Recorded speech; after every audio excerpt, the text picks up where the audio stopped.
नमस्कार, रीवा 24 के ताजा तरीन अंक के साथ मैं शैलेंद्र। सबसे पहले प्रमुख खबरें। भ्रष्टाचार का जीता जागता नमूना आया सामने। जिला पंचायत सीईओ के कक्ष की छत धराशायी।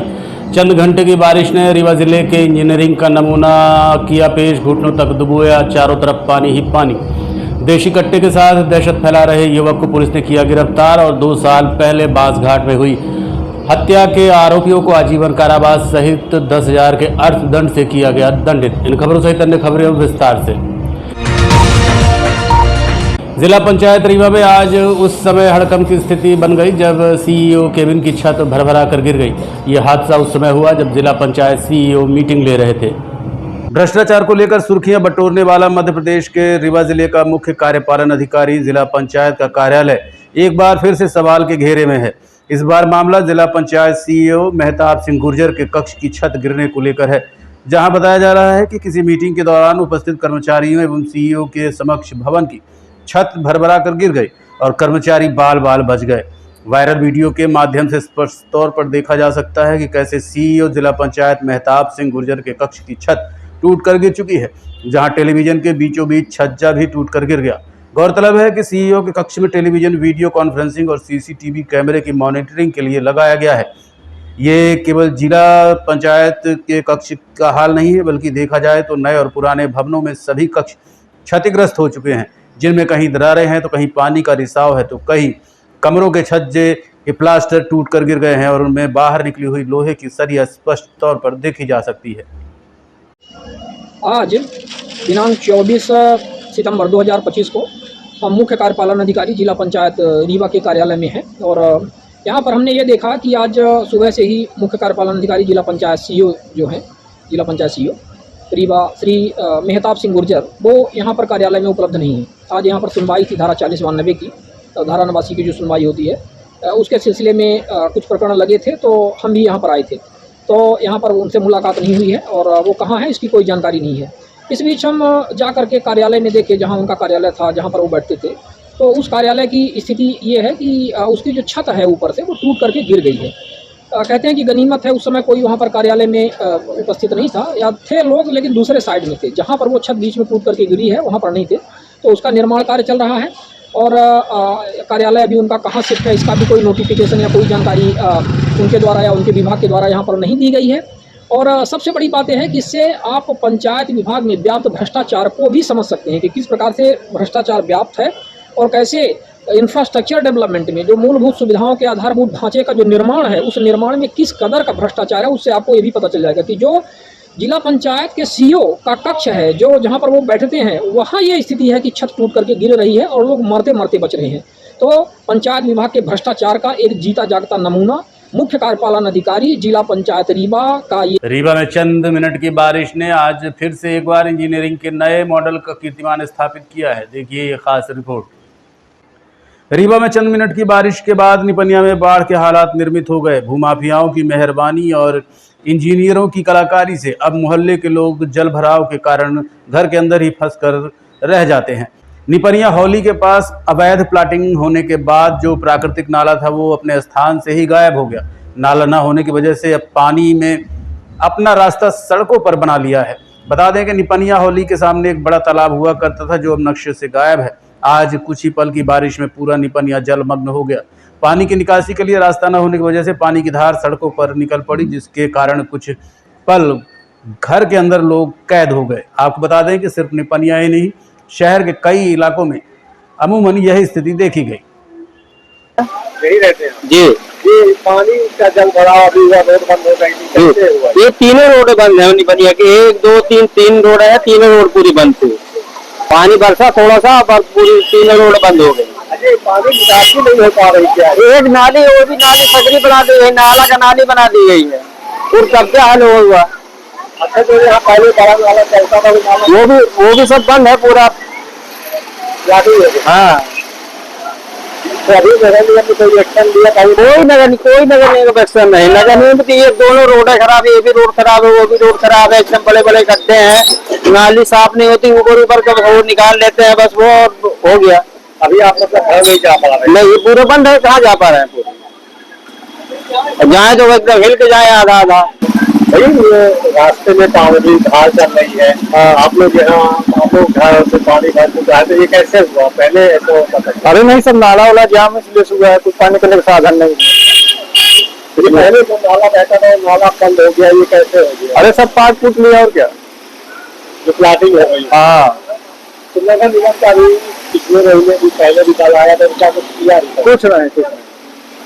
तो आप लोग पैसे अभी आधे घंटे की बारिश में ये भर गया तो पैसे निकासी हो गया? कुछ नहीं, निकासी बंद है, सब पैंट अब वो सर पे रख कर जाइए और क्या। क्या नाम है आपका?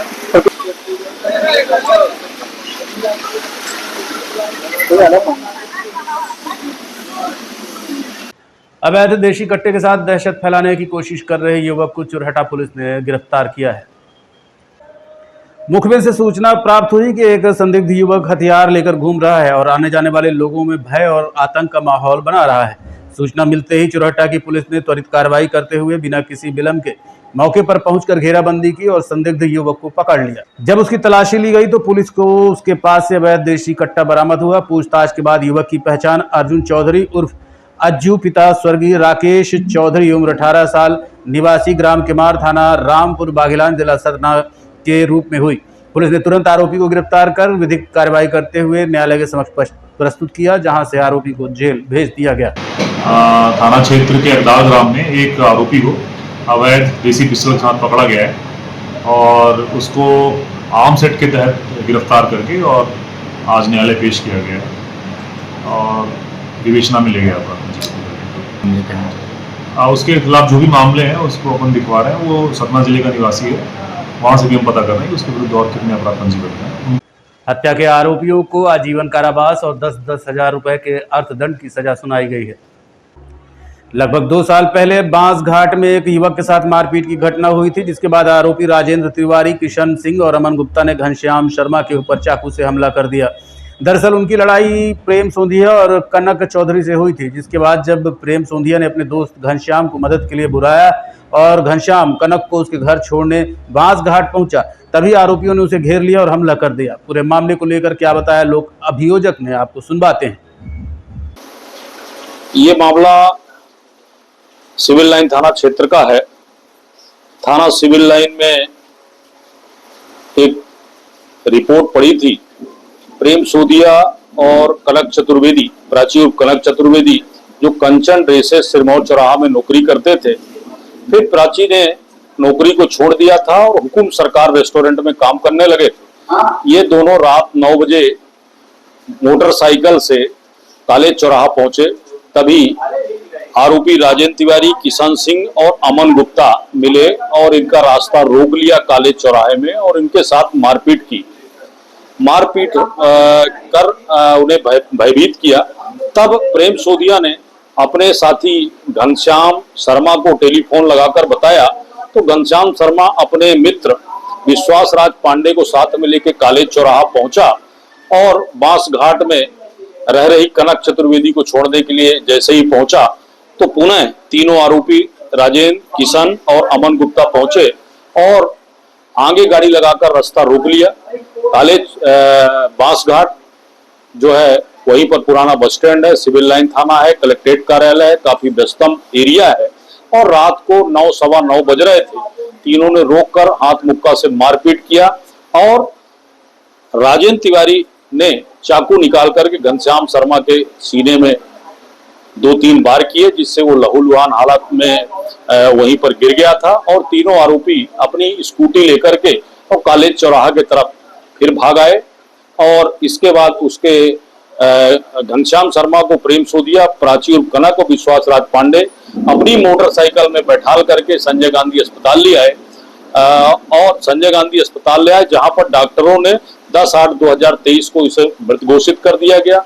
फिर इसकी रिपोर्ट थाना सिविल लाइन में की गई तो सिविल लाइन पुलिस ने तत्परता पूर्वक इस पे पहले मर्ग क्रमांक 28/23 कायम किया और इस केस की विवेचना मिथिलेश यादव के द्वारा प्रारंभ की गई और थाना सिविल लाइन में अपराध क्रमांक 429/23, धारा 294, 341, 302/34 का मामला रजिस्टर्ड किया गया। विवेचना की गई और विवेचना के पश्चात न्यायालय में चालान पेश हुआ और चालान, चूंकि ये मामला सेशन ट्रायल होने के कारण सेशन में उपार्पित हुआ और ये मामला 19वें अपर सत्र न्यायाधीश श्री अशरफ अली की अदालत में आया, जिस पर मेरे द्वारा पैरवी की गई और इस पे कुल 13 साक्ष्यों के कथन कराए गए हैं और 13 साक्ष्यों कथन कराने के पश्चात अपराध प्रमाणित रहा, जिस पे तीनों आरोपियों के विरुद्ध माननीय न्यायालय ने दंडादेश पारित किया है। तो आगामी 29 नवंबर से कोर्ट अपने नवीन परिसर में संचालित होने लगेगा। रीवा में नए कोर्ट परिसर का भवन बनकर तैयार है। उद्घाटन के बाद से ही लोगों को उम्मीद लगी थी कि जल्दी ही यहां काम शुरू हो जाएगा, लेकिन कुछ औपचारिकताओं के चलते कोर्ट शिफ्ट नहीं हो पाया। अब जाकर 29 सितंबर को कोर्ट की शुरुआत हो जाएगी। सारी तैयारियां पूरी कर ली गई हैं। हालांकि पूरी तरह से काम का आगाज 6 अक्टूबर के बाद से ही शुरू हो पाएगा। अब सारी सुविधाएं मैंने सीटिंग अरेंजमेंट हो गया है, कुर्सी टेबल लग गए, नंबरिंग हो गई है, चैम्बर व्यवस्थित हो गए हैं, आवंटित हो गए हैं। अब कोर्ट विधिवत तरीके से 6 के बाद ही चालू हो पाएगी। 29 तारीख तो पहला दिन है, सब अपनी अपनी व्यवस्था तलाशेंगे और व्यवस्था में सेट होंगे। इसके बाद 6 तारीख से न्यायिक कार्य शुरू होगा। तो फिर जब 29 तारीख की डेट बताई जा रही तो क्या न्यायालय वही लगेगा या फिर? हाँ, वही लगेगा। 29 तारीख को न्यायालय की कार्रवाई वही प्रारंभ होगी, पर पहला दिन होगा, नया स्थान होगा, क्लाइंटों को भी दिक्कत होगी, इसलिए उस दिन इतना सख्त नियम कानून पालन नहीं किए जाएंगे। अब पहला दिन होगा, सबको व्यवस्था तलाशनी पड़ेगी, व्यवस्थित होना पड़ेगा, इसलिए थोड़ा सा प्रारंभिक दिन होगा, इसलिए न्यायिक कार्य थोड़ा ढीला रहेगा। जो भवन बने उनको एक दूसरे से ज्वाइन करने का जो आपने बात उठाई थी, क्या वो काम पूरे हो गए? उसमें 27 लाख रुपया माननीय उच्च न्यायालय द्वारा बार बिल्डिंग को जोड़ने के लिए स्वीकृत किया जा चुका है, पर मध्य प्रदेश सरकार से अभी तक प्राप्त नहीं हुआ है। अब सर्विस बिल्डिंग को भी जोड़ने के लिए यही मांग उठाई जाएगी, पहले ये स्थानांतरण की प्रक्रिया पूरी हो जाए। प्रधानमंत्री कॉलेज ऑफ एक्सीलेंस में स्वामी विवेकानंद करियर मार्गदर्शन योजना अंतर्गत 1 दिवसीय रोजगार मेले एवं उद्यमिता शिविर का आयोजन किया गया। प्रधानमंत्री कॉलेज ऑफ एक्सीलेंस में स्वामी विवेकानंद करियर मार्गदर्शन योजना अंतर्गत 1 दिवसीय रोजगार मेले एवं उद्यमिता शिविर का भव्य आयोजन किया गया। इस अवसर पर छात्रों में विशेष उत्साह देखने को मिला। मेले में कुल 1237 छात्र छात्राओं ने पंजीयन कराया, जिसमें 149 विद्यार्थियों का विभिन्न कंपनियों में चयन हुआ तथा 452 विद्यार्थियों को अगले चरण के लिए चयनित किया गया। साथ ही आयोजित उद्यमिता शिविर में 30 छात्र छात्राओं ने अपने उत्पादों के स्टॉल लगाए, जिनके माध्यम से 15,785 के उत्पादों का विक्रय भी हुआ। कार्यक्रम का शुभारंभ महाविद्यालय के जनभागीदारी अध्यक्ष प्रबोध व्यास द्वारा स्वामी विवेकानंद की प्रतिमा पर माल्यार्पण एवं रिबन काटकर रोजगार मेले के उद्घाटन से हुआ। इस अवसर पर विशिष्ट अतिथि के रूप में श्री आरपी सिंह क्षेत्रीय अतिरिक्त संचालक, डॉक्टर अच्युत पांडे संभागीय नोडल अधिकारी स्वामी विवेकानंद करियर मार्गदर्शन योजना तथा वरिष्ठ प्राध्यापक डॉक्टर दिनकर प्रसाद शुक्ल उपस्थित रहे। कार्यक्रम की अध्यक्षता महाविद्यालय के प्राचार्य डॉक्टर रविंद्रनाथ तिवारी ने की तथा ट्रेनिंग एवं प्लेसमेंट अधिकारी डॉक्टर विवेक शर्मा विशेष रूप से मौजूद रहे।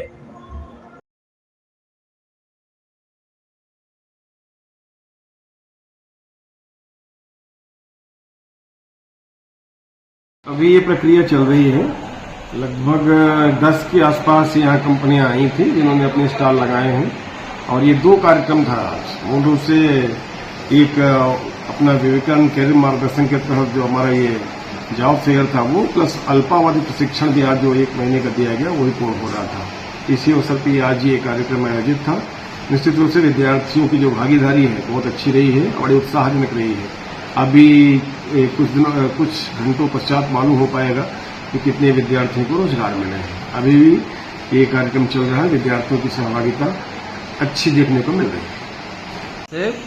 ऐसे छात्र जो प्रतिभाशाली हैं और कुछ नया करना चाहते हैं, कुछ नया प्रोडक्ट बनाते हैं, तो उनको हम एक प्लेटफॉर्म दिए हैं उद्यमिता शिविर के माध्यम से कि वो स्टॉल के माध्यम से आएं और सामान का विक्रय करें और उद्यमी कैसे बने। ये शासन की बहुत अति महत्वाकांक्षी योजना है जिसमें काफी उत्साह देखने को मिला और लगभग 12 स्टॉल ऐसे थे जिनमें छात्र छात्राओं ने अपना प्रोडक्ट लगाया और सेल भी किया उसका। तो छात्रों में बहुत उत्साह देखने को मिल रहा है अभी 2 बजे तक। है मैं BA फर्स्ट ईयर की स्टूडेंट हूँ और मैंने ये फुल्की का स्टॉल लगाया था जिसकी बहुत ज़्यादा अच्छी बिक्री हुई है और ये बांस का हमने बनाया है। ये भी मॉडल साइंस का ही है। सभी बच्चों ने मिलके थोड़ा थोड़ा काम किया इन सब चीज़ों पे। बहुत अच्छा लगा मैम हमें यहाँ स्टॉल लगाकर। पूरे कॉलेज के बच्चे, टीचर्स भी बहुत अच्छे थे, सब आए, सब बहुत अच्छा था। मैं हूं अभिमन्यु का तीसरा चरण आज रीवा में आरंभ किया गया। पुलिस की पहल पर लोगों को जागरूक करने का प्रयास किया जा रहा है। इसी कड़ी में अभियान की शुरुआत स्पोर्ट्स कॉम्प्लेक्स रीवा से की गई। मैं हूं अभिमन्यु अभियान का तीसरा चरण आज से शुरू हो गया। पुलिस की इस पहल का मकसद लोगों को जागरूक करना है।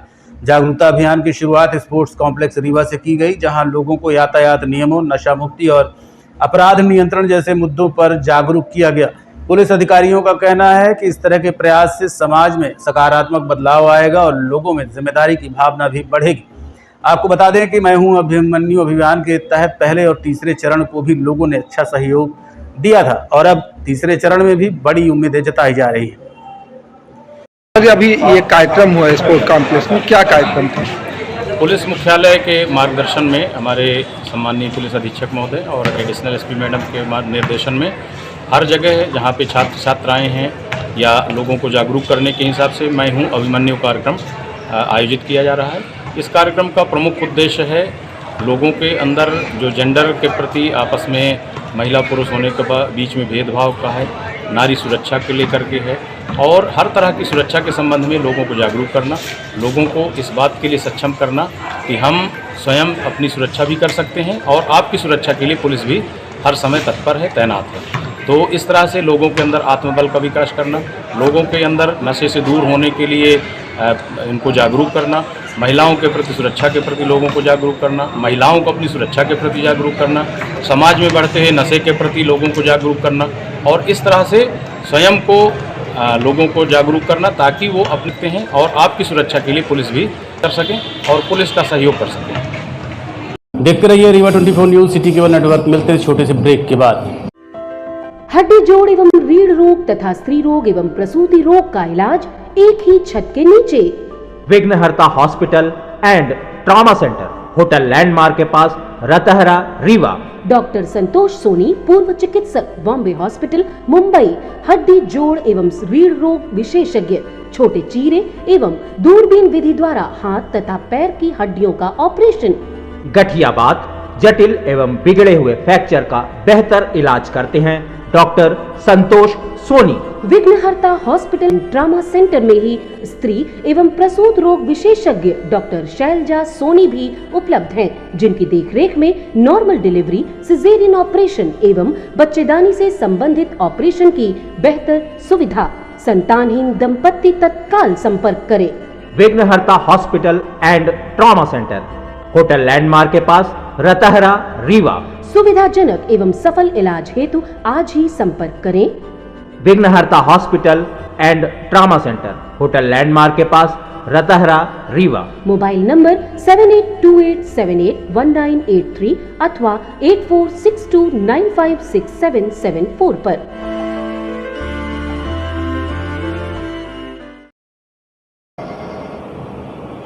नवरात्रि के चौथे दिन मां कुष्मांडा देवी की पूजा की गई। इस दौरान भारी संख्या में भक्तों ने मां के आशीर्वाद लिए। नवरात्रि के पावन अवसर पर आज चौथे दिन मां कुष्मांडा की आराधना पूरे श्रद्धा और आस्था के साथ की गई। सुबह से ही मंदिर में भक्तों का तांता लगा रहा। देवी के दरबार में श्रद्धालुओं ने नारियल, चुनरी और फूल अर्पित कर विशेष पूजा अर्चना की। भक्तों का मानना है कि मां कुष्मांडा की पूजा करने से जीवन में ऊर्जा, समृद्धि और सुख शांति की प्राप्ति होती है। मंदिर प्रांगण में गूंजे जयकारों के बीच भक्तों ने मां के दर्शन कर आशीर्वाद लिए। नवरात्रि का ये पर्व 9 दिनों तक अलग अलग रूपों में मां की उपासना का प्रतीक है, जो हर दिन की आराधना का अलग अलग महत्व है।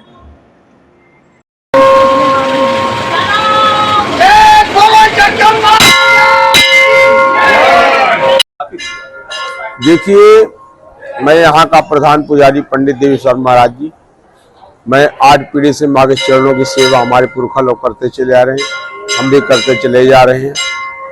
पहले इस मंदिर का देख रेख और व्यवस्थाएं जो राज्य द्वारा की जाती थी, राजाओं द्वारा सारी व्यवस्थाएं चलाई जाती थी, तब मंदिर का संचालन पूरा होता था। फिर इसके बाद देश आज़ाद होने के बाद जो है ये सरकार को सौंप दिया गया। सरकार के द्वारा इसकी सारी व्यवस्थाएं देखी जाती है। अब यहाँ जो है तो साल में 2 बार नवरात्र लगते हैं। कुमार और चैत्र में यहाँ भव्य मेला लगता है, जिसमें कि लाखों की मात्रा में पब्लिक आती है और यहाँ दर्शन करती है और अपने मनवांछित फल लेकर के और आशीर्वाद माता जी के चरणों को लेकर जाते हैं। यहाँ पर जो है एक 22 एकड़ का तालाब बना हुआ है। मंदिर के जस्ट सामने जो है तो 22 एकड़ का क्षेत्र का तालाब है, जिसमें कि पूर्व में भैरव जी का मंदिर, उत्तर में जो भगवान शिव का मंदिर, दक्षिण में सिद्धिविनायक गणेश का मंदिर और पश्चिम में माँ काली का मंदिर, उनके जस्ट बगल में जो राधे कृष्ण का मंदिर बना हुआ है, जो कि बहुत दर्शनीय रूप है। यहाँ पर्यटन स्थल घोषित हो चुका है। यहाँ नाव, बोटिंग इत्यादि सब होती है और इसका जो भव्य स्वरूप आज देखा जा रहा है, माननीय राजेंद्र शुक्ला जी द्वारा जो है इसका इतना बड़ा भव्य स्वरूप धारण कर दिया गया है कि जिसके बखान बहुत छोटे बच्चों से नहीं की जा सकती है। ये एक दुल्हन जैसा स्थान हो चुका है। लोग यहाँ आते हैं और अपने मनवांछित फल पाते हैं। देखते रहिए Rewa 24 news city cable network. मिलते हैं छोटे से ब्रेक के बाद।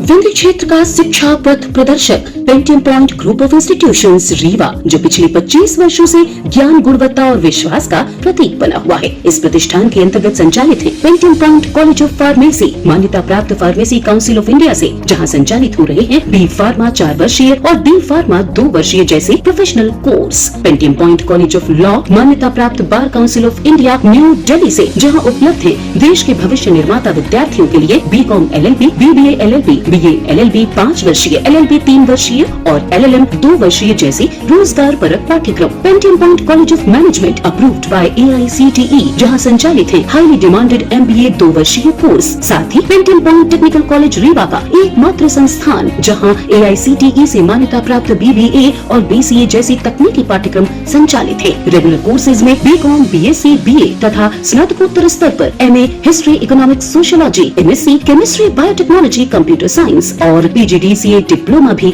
उपलब्ध है। यहाँ शिक्षण कार्य नेट, सेट व PhD धारक प्राध्यापकों द्वारा कराया जाता है। साथ ही उच्च गुणवत्ता की प्रयोगशालाएं, pharmacy lab, biotechnology lab, computer lab, moot court और विशाल पुस्तकालय संस्थान की विशेषताएं हैं। बौद्धिक और सांस्कृतिक गतिविधियों के लिए एक अत्याधुनिक ऑडिटोरियम, खेल गतिविधियों हेतु इंडोर और आउटडोर स्टेडियम, जहाँ शिक्षा के साथ संपूर्ण व्यक्तित्व का विकास सुनिश्चित है। So please visit Pentium point where vision meets excellence. Admission open, so visit today Pentium point group of institutions Rewa. जी हाँ, विंध्य क्षेत्र का शिक्षा पथ प्रदर्शक Pentium point group of institutions Rewa, जो पिछले 25 वर्षों से ज्ञान, गुणवत्ता और विश्वास का प्रतीक बना हुआ है। Yes, one and only Pentium point group of institutions Rewa.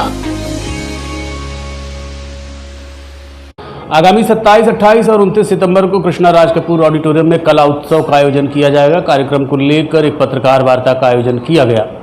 मंत्री जी का कहना है हम स्वदेशी चीज़ों को ही प्रमोट करते हैं, लोकल फॉर वोकल हमारा शुरू से इसका थीम रहा है।